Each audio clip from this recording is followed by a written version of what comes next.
For today's song explanation, I want to take it back to a song that probably all of us have heard, but probably not a lot of us know a lot about. This song was powerful when it was written, taking an important role in the civil rights movement, and I think it's still relevant today. It's not super complicated, it's very short, and yet the song is very, very powerful. The song is Blowin' in the Wind by Bob Dylan. Let me explain. Hey everybody, I'm Clifford Stummy, the pop song professor, and welcome to my channel where we make English class awesome by explaining and sometimes roasting song lyrics on school days. And today we're talking about Blowin' in the Wind by Bob Dylan. This song, so powerful and so good. It came out of a time when Bob Dylan was writing songs that were like ballads about a specific person, and he took a little bit of a gamble and decided to write something that was just a little bit more general and a little bit more overarching of a theme or concept, and out of it came this powerful song. The funny part is that it actually only took him 10 minutes to write this song. Bob Dylan was actually named Robert Allen Zimmerman before he renamed himself Bob Dylan in college, and he was influenced a lot early on by the early rock and roll music from the 1940s and 1950s.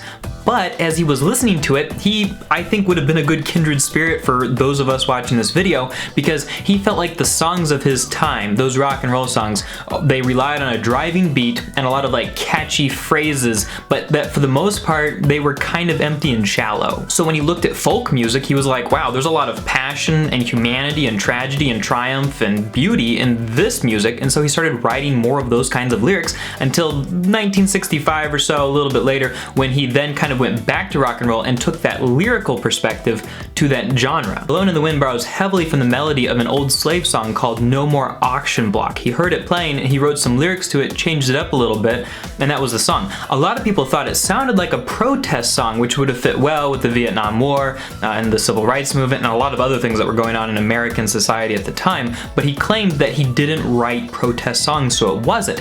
Even still, he still played it at events like voter registration rallies, and a lot of people have adopted it and used it for a lot of different social movements. As we take apart the lyrics, we're going to go ahead and look at the questions that he asks, and then we're going to look at the answer, ambiguous though it be, that he gives. First question, how many roads must a man walk down before you can call him a man? Now, a lot of these questions are going to be a little bit ambiguous, and a lot of them might not seem like they have an answer, but the theme or tone that goes throughout them is one of waiting for something to be completed, for something to be perfect, for chaos to give way to beauty. But we hear a distinct allusion to peace when he says, yes, how many seas must the white dove sail before she sleeps in the sand? A lot of times a dove is a symbol of peace, and he wants peace to be able to come home instead of to be out voyaging somewhere while we're here stuck in war or conflict and destruction. Yes, and how many times must the cannonballs fly before they're forever banned? A symbol of war. He wanted war to be over. How many years can a mountain exist before it's washed to the sea? Yes, and how many years can some people exist before they're allowed to be free? Which really sounds like a reference to the civil rights movements for African Americans of the 60s. Take that into account with the fact that the song is based on an old slave song, and it makes it feel like maybe that's a generally strong theme that influenced or inspired this song. And this is something that Bob Dylan really didn't like, was people who saw a problem but didn't fix it. And he says, yes, and how many times can a man turn his head pretending he just doesn't see? We hear similar themes in the third verse. First, how many times must a man look up before he can see the sky? This idea of being blind, in this case, is something beautiful. But in the next line, yes, and how many ears must one man have before he can hear people cry? How can we close our hearts off to people in need? And then how many deaths will it take till he knows that too many people have died? Combine all of that with the heart-rending melody and the slow pace and the thoughtful reverence of the song, and you can see how these questions have captured the thoughts and minds of people who listen to the song. Well, the answer he gives isn't necessarily satisfying.